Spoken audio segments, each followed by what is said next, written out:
Hermanos y hermanas, quiero invitarles a abrir las Sagradas Escrituras, la palabra del Señor, en el libro de los Hechos, el capítulo 13. Los Hechos, capítulo 13, y vamos a iniciar la lectura desde el primer versículo. Había entonces en la iglesia que estaba en Antioquía profetas y maestros: Bernabé, Simón el que se llamaba Níger, Lucio de Cirene, Manaén el que se había criado junto con Herodes el tetrarca, y Saulo. Ministrando estos al Señor y ayunando, dijo el Espíritu Santo: apartadme a Bernabé y a Saulo para la obra a que los he llamado. Entonces, habiendo ayunado y orado, les impusieron las manos y los despidieron. Ellos entonces, enviados por el Espíritu Santo, descendieron a Seleucia y de allí navegaron a Chipre. Y llegados a Salamina, anunciaban la palabra de Dios en la sinagoga de los judíos. Tenían también a Juan de ayudante. Y habiendo atravesado toda la isla hasta Pafos, hallaron a cierto mago falso profeta judío llamado Barjesús, que estaba con el procónsul Sergio Paulo, que era varón prudente. Este, llamando a Bernabé y a Saulo, deseaba oír la palabra de Dios, pero les resistía Elimas, el mago, pues así se traduce su nombre, procurando apartar de la fe al procónsul. Entonces Saulo, que también es Pablo, lleno del Espíritu Santo, fijando en él los ojos, dijo: oh lleno de todo engaño y de toda maldad, hijo del diablo, enemigo de toda justicia, ¿no cesarás de trastornar los caminos rectos del Señor? Ahora pues, he aquí, la mano del Señor está contra ti, y serás ciego y no verás el sol por algún tiempo. E inmediatamente cayeron sobre él oscuridad y tinieblas, y andando alrededor buscaba quien le condujese de la mano. Entonces el procónsul, viendo lo que había sucedido, creyó maravillado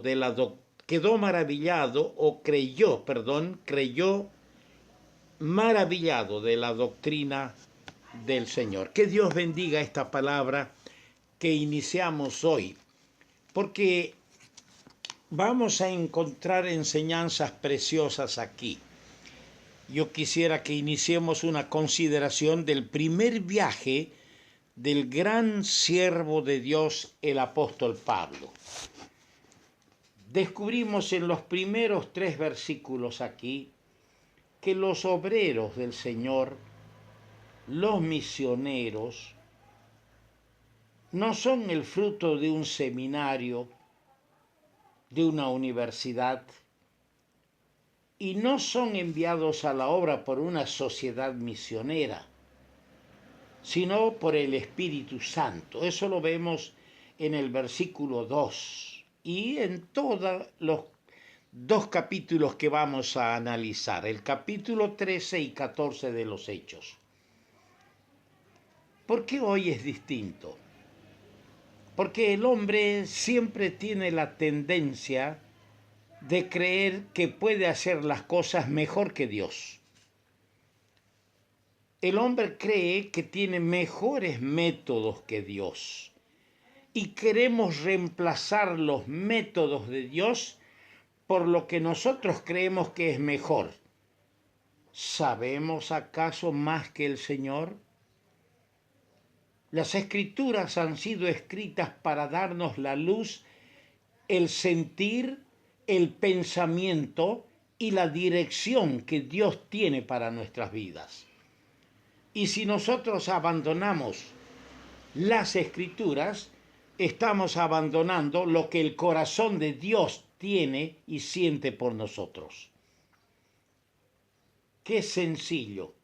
El Espíritu Santo dijo: apartadme a Bernabé y a Saulo para la obra que los he llamado.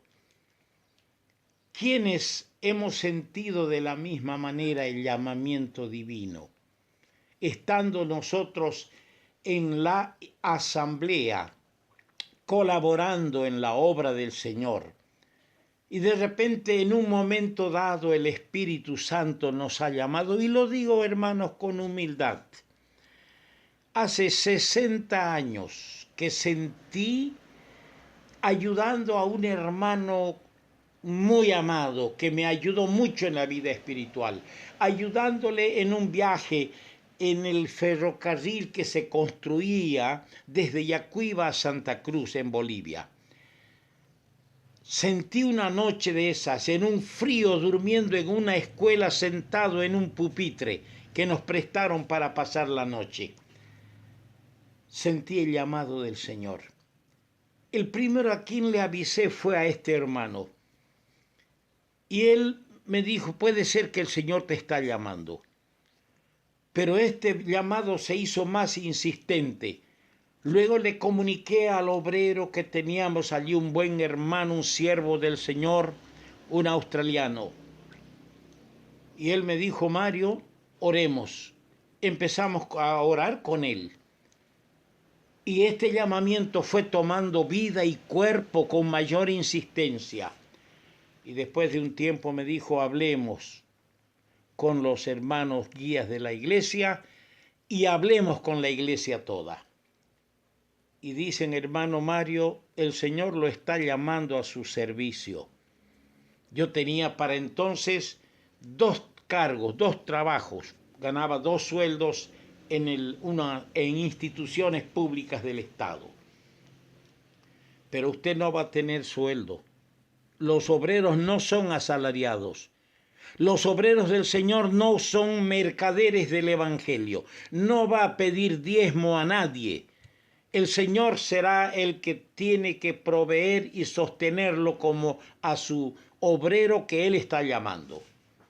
Lo entendí y ya en el mes pasado de agosto hemos cumplido 59 años de una vida de fe, de servicio para el Señor. Han habido momentos cruciales, momentos de crisis, pero en ningún momento el Señor nos ha dejado sin comer. En ningún momento el Señor nos ha abandonado. Y disculpen que hable de mí, no me gusta hablar de mí, pero con esa experiencia quería compartir y corroborar, o más bien mostrar una pequeña luz al lado del gran principio bíblico de cómo deben salir los obreros a la obra del Señor. La vida, los sufrimientos y triunfos de este misionero, el apóstol Pablo, son un permanente desafío en todos los tiempos y para todos nosotros. El primer viaje del apóstol Pablo, fíjense, tuvo su punto de partida en Antioquía, ciudad donde los discípulos fueron llamados por primera vez cristianos, así dice el capítulo 11, el versículo 26. Dice la última parte, y a los discípulos se les llamó cristianos por primera vez en Antioquía. Allí se había acreditado Saulo por su trabajo y ministerio, juntamente con Bernabé. Su ministerio fructífero abarcó 7 ciudades en este primer viaje en la obra del Señor. Salamina, Pafo, fíjense bien, Antioquía de Pisidia, Iconio, Listra, Derbe. Y al regreso de este viaje visitaron y predicaron en Perge. De este viaje rico en experiencias provechosas, se destacan el célebre discurso pronunciado por Pablo en la sinagoga de Antioquía de Pisidia. el buen trabajo hecho en Iconio. Ahora, digo, este discurso de Pablo, dado en la sinagoga de Antioquía de Pisidias, ustedes lo van a encontrar en este capítulo 13, en los versos 16 hasta el 41. Digo, este buen trabajo hecho en Iconio en medio de la oposición de los judaizantes, el milagro efectuado en Listra en el hombre cojo y el discurso pronunciado ante los idólatras junto con la pedrea que casi termina con la vida del apóstol, a no mediar el poder sustentador del Señor, es algo maravilloso.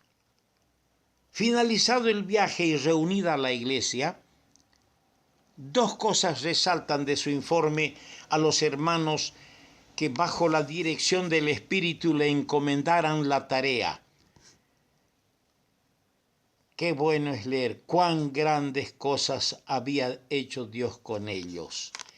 Cuán grandes cosas había hecho Dios con ellos. Y yo encuentro estas palabras tan preciosas en el Salmo 126, el Salmo 126 y el versículo 3. Dice, grandes cosas ha hecho Jehová con nosotros, estaremos alegres. Qué lindos, hermanos míos, servir al Señor siendo siervos inútiles y ver cuán grande es su poder y su espíritu, y el Señor haciendo por medio nuestro cuán grandes cosas, que nos deja alegres y satisfechos por haberle servido. Cómo el Señor abrió a los gentiles la puerta de la fe. En este capítulo 14, el versículo 27 dice, y habiendo llegado reunido a la iglesia, refirieron cuán grandes cosas había hecho Dios con ellos y cómo había abierto la puerta de la fe a los gentiles. Yo he tratado de agrupar aquí en siete incisos los incidentes, digamos, de las principales en este viaje, en este primer viaje, para comprender la grandeza de su servicio. En el capítulo 13, versículo 11, leemos nosotros de Elimas, el mago, herido de ceguera. Lo hirió con ceguera, una experiencia que sin duda debió recordarle al apóstol Pablo lo ocurrido con él en el capítulo 9, versículo 8, cuando a mediodía en el camino a Damasco para traer presos a los creyentes con poderes y cartas credenciales, de repente le habló el Señor y quedó ciego. Ahora él deja ciego a otro hombre enemigo del Evangelio. Y fíjese, no lo deja ciego por vida. Por algún tiempo, le dice, por algún tiempo va a quedar ciego. ¡Qué experiencia! Luego, en este capítulo 13, vemos en el versículo 9, entonces Saulo, que también es Pablo, lleno del Espíritu Santo. Aquí descubrimos que el nombre de Saulo, que quiere decir pedido, fue cambiado por Pablo, que quiere decir pequeño. ¿Qué quiere decir este cambio de nombre? Me indica claramente la plena posesión que Dios había tomado de su vida. Mis ovejas oyen mi voz y yo las conozco y las llamo por nombre. El Señor toma posesión de Pablo. ahora es un pequeño ante el Señor y no dudaría en escribir y decir, soy el más pequeño, soy el menor de todos. Qué lindo, queridos hermanos, entender que el Señor quiere tomar la posesión total y completa de nuestras vidas. No le mezquinemos ningún área de nuestra vida al Señor. Que tome posesión no solo del corazón, que tome posesión de nuestros pies, de nuestras manos. Seamos enteramente suyos. Y llegamos al versículo 13 de este capítulo 13. Un triste episodio. Juan Marcos, el que habían llevado como compañero, abandona el ministerio y vuelve a Jerusalén. Este hecho, esta debilidad de Juan Marcos trajo grande polémica entre los dos grandes siervos de Dios, entre Bernabé y el apóstol Pablo. Pero una cosa sale aquí y brota como un hermoso árbol de gracia. ¿Qué? Que la gracia de Dios no nos abandona en los primeros fracasos. Pues luego Juan Marcos sería útil. Así dice el apóstol Pablo a Timoteo en su segunda carta, en el capítulo 4, en el versículo 11. Clarito le dice Pablo allí a Timoteo estas palabras. Toma a Marcos y tráele contigo, porque me es útil para el ministerio. Hermano querido, tal vez has empezado a servir al Señor. Tal vez has sentido el contagio de otros que hacen algo para el Señor. Pero algo ha pasado que te ha desanimado, que te has rezagado. Y hay una postergación en tu ministerio, en tu servicio para el Señor. Recapacita. Puedes volver a ser útil. Porque la gracia de Dios nunca abandona a aquellos que esa infinita, maravillosa y eterna gracia nos ha elegido desde antes de la fundación del mundo. Esa nunca nos abandona. Marcos volvió a ser útil. En cuarto lugar, vemos en los versos que no he leído, eso lo vamos a ver a posterior, en los versos 13 al 41, el discurso de Pablo en Antioquía de Pisidia. Yo veo en ese sermón que dio Pablo en la sinagoga, veo historia, veo profecía y veo genealogía hasta la introducción del Cristo, es decir, hasta el acto de presencia del Mesías en medio del pueblo de Israel. En el capítulo 14, en los versos 8 al 19, tenemos la sanidad de un hombre cojo en Listra. Pablo apedreado, solo por la fe en la palabra de Dios y la obediencia podemos andar en sus caminos. Después de ser apedreado, digo yo, capaz de haberse dado media vuelta. Tengo tantas experiencias en estos 59 años de haber andado por el campo, por las aldeas, por los pueblos, predicando la palabra, que podía llenar un libro. Y me pongo a pensar en lo que le pasó al apóstol. Lo apedrearon, pero no se desanimó, no se desalentó, porque él tenía fe en la palabra de Dios. Dios lo había llamado al ministerio y a su servicio, y él estaba dispuesto a obedecer, a andar en los caminos del Señor. Hagamos el esfuerzo, hermanos, sigamos adelante, a pesar de todo.